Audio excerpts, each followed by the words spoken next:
Bonjour à tous, j'espère que vous allez bien. On vient sur notre troisième vidéo sur la méthode. Ok. Sur le premier vidéo, je vais vous montrer comment tracer la zone hebdomadaire, connaître le maximum, minimum de marché. Sur le deuxième vidéo, je vais vous montrer comment il faut prendre support et résistance. Et maintenant, je viens sur la partie de M15, ok, pour ce travail hebdomadaire M15 sur la méthode pour le pont d'entrée en intraday. Aujourd'hui, vous allez voir comment on transforme les lignes qui sont sur le hebdomadaire en 15 minutes pour rentrer en intraday. Donc là, vous avez ici le GBP USD. Ok, les premières vidéos, on a fait le Bitcoin, on a fait le USD JPY, et maintenant, GBP USD, je vous montre comment pour rentrer en position, comment tracer les lignes, comment faire la prise de position correctement sur M15. Pourquoi nous sommes sur l'hebdomadaire? C'est justement pour vous montrer ma base de GBP-USD, c'est le plus haut, il est plus bas, comme celui-là, ok, et je vais multiplier vers le bas. C'est ça c'est ma prise pour voir le globalité de marché. Maintenant, à ce moment-là, nous sommes sur entre 1.24600 et 1.27270 environ, 180. Okay? La première chose à observer quand vous regardez l'hebdomadaire, vous avez vu, il y a eu la grosse baisse. Maintenant, le GBP-USD, il fait sa correction. Okay? Il est encore en baisse et ça monte. Donc, ça veut dire que tendance baissière, retournement de tendance, et là, c'est juste un pullback sur la zone qui a été cassée, sur cette zone-là. Ça veut dire que notre tendance majeure, elle est haussière. Et pour nous, on va privilégier le buy. On va toujours privilégier le buy. Dans notre tête, on sait que la tendance est haussière. Par contre, on peut faire des ventes et on peut faire des buys. Le plus important pour vous, c'est des considérations qu'il faut avoir. Les lignes noires, et c'est la base de ma référence que moi j'ai passée, c'est les lignes majeures. Ça veut dire que c'est mon niveau de confiance pour rentrer en position ici, et il est plus fort. Les lignes que je vis en bleu, ça veut dire que c'est peut-être continuation des tendances, mais c'est en 50% des mouvements. On peut considérer comme 50% de tout le mouvement. Donc, ça veut dire qu'on peut faire des retournements, oui. On peut faire des trades à la vente, on buy, oui, on peut les faire, mais c'est des casses à observer. Si nous sommes en tendance, on casse la ligne noire, c'est le cas de la ligne majeure, et on fait un casse de la ligne bleue, ça veut dire que c'est en continuation de notre tendance. Vers la haut ou vers le bas. Par contre, si on passe la ligne noire comme ici, on a casse, ça veut dire que la tendance est haussière. On va chercher plutôt des buys. Mais si on retournement à ce niveau de ligne noire vers le bas, ça veut dire que nous pouvons faire des ventes. Et c'est cette petite astuce qu'on va aller voir. C'est cette astuce que je vais vous montrer. Et je vous dis, OK, comme vous allez faire, comme vous allez observer. On va prendre 1, 2, 3 semaines. OK, on va prendre les zones de 19 novembre jusqu'à maintenant, je vais vous montrer comment il faut faire des buys et comment il faut faire des sells à niveau des zones. Ça va être plus simple pour vous et vous pouvez observer le marché de façon meilleure. Je viens sur M15 et là, je viens sur le jour d'aujourd'hui. Okay? Et je vais enlever un peu le zoom. OK. Là, on peut observer le marché très clair. OK? Pour voir très clair. Donc, ça veut dire là, c'était le lundi, et ouverture de marché. Et vous avez vu que la clôture, on n'a pas dépassé la ligne. Ici, nous avons notre ligne bleue. La tendance majeure de marché, elle est en tendance haussière. Pourquoi? La casse de la ligne noire qui s'était fait ici, ok, le 20 novembre, ça veut dire qu'on vient dans tendance baissière, on casse, on teste, et ça c'est juste une mèche sur le hebdomadaire, et on casse, on continue notre tendance. On va chercher les zones. Donc, une à autre. Qu'est-ce que moi je veux dire des perspectives, c'est quoi? Chaque fois qu'on casse en ligne, on commence un nouvel cycle qui commence. Et à partir de là, on va obéir les cycles. Si on casse vers le haut, on fait des buys. Si on casse vers le bas, on fait des ventes. Et c'est toujours cette dynamique jusqu'à ce qu'on arrive sur la prochaine. On arrive sur la prochaine.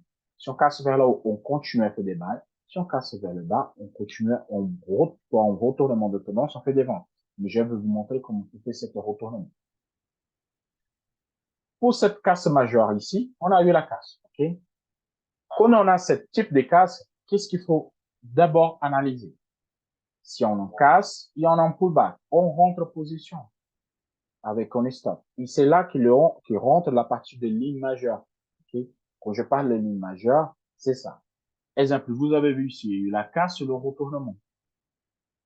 C'est à partir de ce moment-là, de cette petite casse et ce petit retournement, que vous allez décider si vous allez faire des buy ou des sell. Et là, vous allez tracer des lignes. Ça veut dire qu'on profite de la ligne majeure, on trace notre ligne. Et là, ça vient la partie de support et résistance. Vous prenez la casse et vous prenez le support visible, le premier support visible, ok, pour là, mais ça, c'est à vous de voir comment vous allez faire. Comme je dis, je ne vais pas expliquer ici les principes de support et résistance. Ça, je ne vais pas expliquer. Vous allez sur Internet, vous cherchez. Et il existe une chose qui s'appelle un retour de deux niveaux. Le marché fait un retour de deux niveaux. Ça veut dire que c'est le moment de rentrer en position. Donc, vous allez prendre là, le point plus haut, le support, et vous allez le mesurer et projeter vers le bas. Vous allez prendre ça et vous allez le projeter vers le bas. Et à partir d'ici, vous savez si vous allez acheter ou vendre. C'est à partir de ce moment-là que vous allez savoir. Pourquoi j'ai dit ça? Parce que le moment qu'il fait la casse, cette zone, elle existe. Celle-là, elle n'existe pas. C'est là que vous décidez. Exemple. Il a fait la casse. Si elle met casse à ce niveau-là, ça veut dire qu'il refuse la zone hebdomadaire et on peut faire un retournement de tendance. Take de un niveau et un take de deux. Je vais expliquer plus tard. Là, vous rentrez en position, ok. Vous rentrez en position à la casse. Vous attendez un petit pullback. Vous rentrez sur la position. Le stop loss est toujours là, extérieur. C'est pour ça que vous avez les deux zones. Le stop loss est l'extérieur. Et vous allez prendre un take de 1, un take de 2 que je vais vous mesurer. Pourquoi je vais mesurer comme ça? C'est le taille de la zone. Vous prenez le taille de la zone. Vous projetez pour faire un take de 1 et un take de 2 s'il faut. Dans ce cas particulier ici, on a eu qu'un. On a venu tester la zone et on cassait vers le haut. Et c'est ce type de casse que je veux que vous rentrez en position. Pourquoi? C'est en continuation de la tendance. Ici, vous avez en continuation de tendance. Il y a eu la casse, petite pullback, c'est là que vous rentrez sur les positions. Et à partir de là, vous mesurez un take de 1 et un take de 2. Quand je parle que c'est mathématiquement correct, c'est justement pour ça. Ah, mais Maurice, après, il a parti vers le haut. Ça, c'est une autre chose. Ça, c'est une autre chose, complètement différente. Vous allez prendre le trade qui vous correspond à la journée. Et c'est celui-là. Vous avez besoin de 7 trades pour 7 jours. Vous rentrez, voilà. Et il existe une chose qui c'est très important ici, qui s'appelle le cycle. Quand vous rentrez en position, que vous projetez, dès que vous dépassez le premier cycle, quand je dis le cycle, c'est le taille de canal ici, projeté vers là-haut. Quand vous dépassez, vous prenez votre stop qui est à l'extérieur. Par exemple, là, casse, pullback, pour entrer, c'est ici, exactement. Le stop loss est à l'extérieur de la zone. Et vous avez un take de 1, un take de 2. Quand vous dépassez le premier sub-cycle, que c'est cette taille-là, la première mesure, vous placez votre stop loss au prix d'entrée. Et vous laissez le trade partir. Comme vous voudrez. Vous laissez le trade partir. OK? Donc, ça, c'est le premier type de rentrée que vous pouvez faire. C'est une rentrée en sécurité. Vous savez exactement où il faut rentrer, qu'est-ce qu'il faut faire. Le deuxième rentrée, c'est la rentrée de retournement. C'est le cas contraire. C'est celui-là. C'est complètement au contraire du premier. On a dépassé, on a clôturé vers le bas. Et dans ce cas-là, vous faites la même chose. Vous prenez la mesure, vous prenez le support, okay, vous prenez le support. C'est le premier support que je vois, c'est celui-là. Ou je peux prendre pourquoi je prends celui-là? Parce que le moment qu'il fait son retournement, cette partie-là, elle n'existe pas. Donc, je viens de le passer pour prendre le support. Et là, je fais la mesure. Je fais la mesure. Je le projette vers le bas. Et j'ai fait ma ligne de casse. Donc, ça veut dire que c'est mon point de retournement. C'est mon point de retournement. C'est celui-là. OK? Donc, à partir de là, je fais un canal de référence en zone neutre. Ça veut dire que le retournement, il se donne à partir de là. Sur le marché, les tests, il recasse vers le haut. On rentre sur cette cas figure, qui c'est le premier que je vais vous montrer.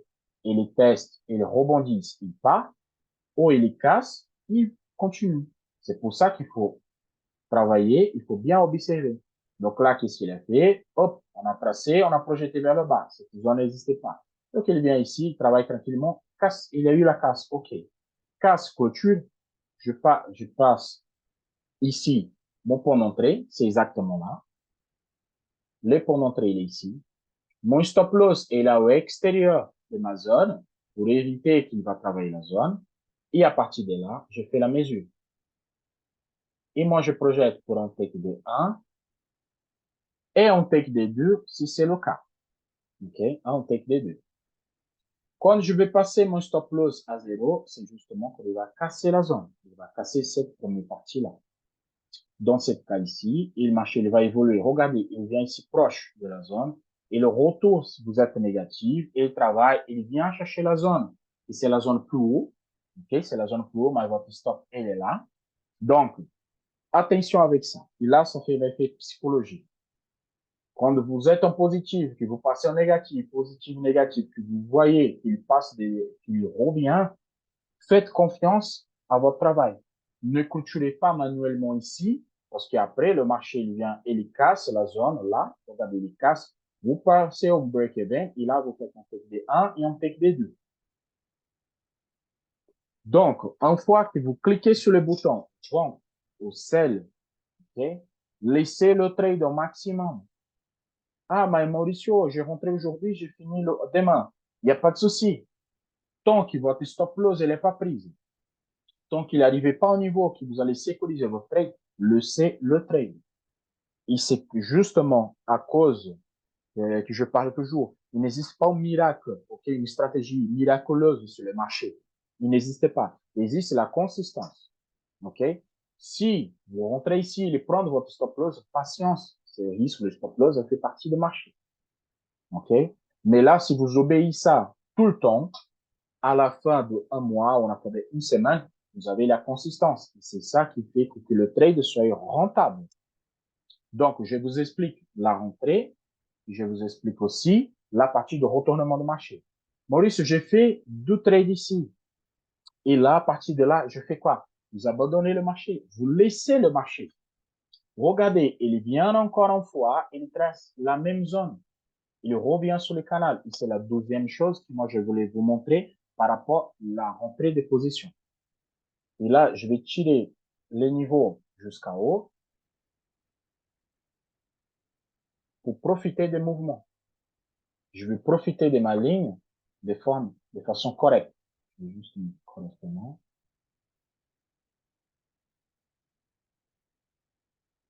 Regardez, vous prenez le texte des deux niveaux et après, je vais vous expliquer pourquoi un texte des deux niveaux. Je vais vous expliquer après pourquoi. Ça existe, il est fait comme ça. OK? Parce que normalement, après un texte des deux niveaux, il y a une correction de le marché, mais ça, je vais expliquer dans une autre vidéo. Et il revient sur la zone. Vous pouvez rentrer en position, oui, mais il y a une condition, une seule condition. Si il revient sur mon canal, le premier canal, il casse vers le bas, vous ne rentrez pas. Par contre, s'il vient sur le deuxième canal, il retravaille vers le bas, là où il vous rentre en position. Exemple, si ce trade est venu là, il a cassé ici vers le bas, vous ne rentrez pas. Par contre, comme il est venu, il a rentré sur l'autre canal, le deuxième, il a refusé la zone hebdomadaire, il donne une nouvelle trade, là, vous rentrez sur position.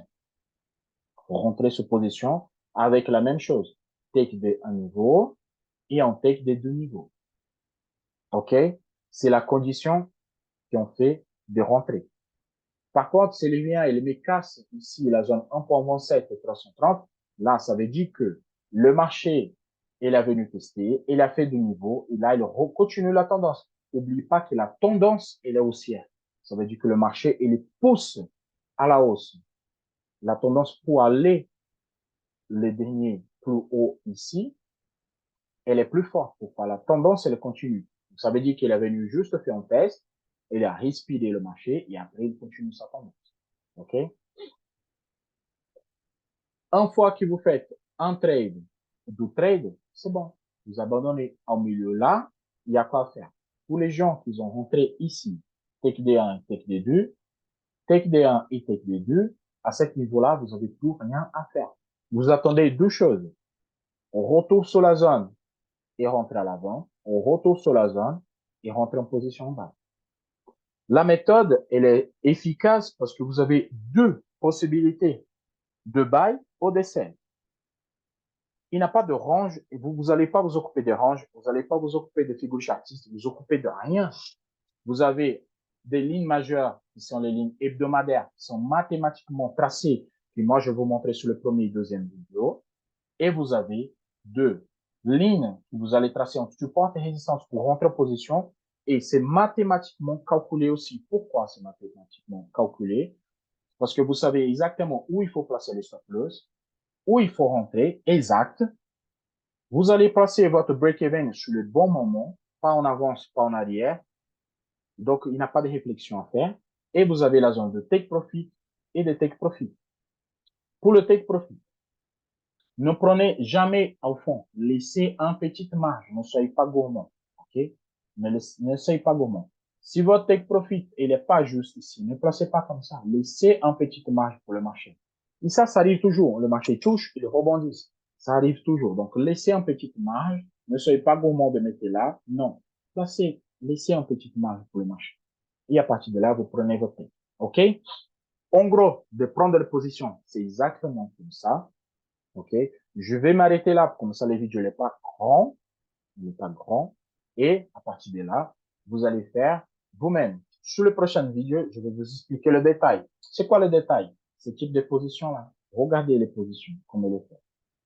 Ça fait l'ascenseur inverse, la même chose que moi je vous explique.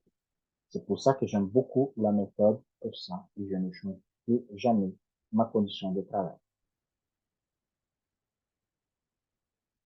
On a eu la continuation de tendance, take des deux niveaux, pas de souci, le marché évolue. Il est venu tester, regardez, il est venu sur mon canal inférieur, canal supérieur, il a casse, petit pullback parfait. Et là, je profite, encore une fois. Take de 1 et le take de 2. Et là, c'est fini. Maurice, sur le reste du marché, il n'y a pas de souci, on fait de trading. Le trading, c'est ça. Vous prenez les vôtres, vous laissez le marché faire ce qu'il veut. Ne soyez pas gourmand. Sur le trading, si vous êtes gourmand, vous allez perdre votre argent. Okay? Donc là, je vous montre et après, je vais vous montrer plus tard comment il faut évoluer pour prendre un niveau à l'autre direct. Mais ça, c'est des évolutions qu'on va les faire. OK? Je souhaite à tous une excellente journée, bonnes études. On se voit à la prochaine. Des questions, posez les questions ici sur les commentaires ou sur BL questions. OK, là, je peux répondre à toutes vos questions sans aucun problème. Allez, bonne journée. Ciao, ciao.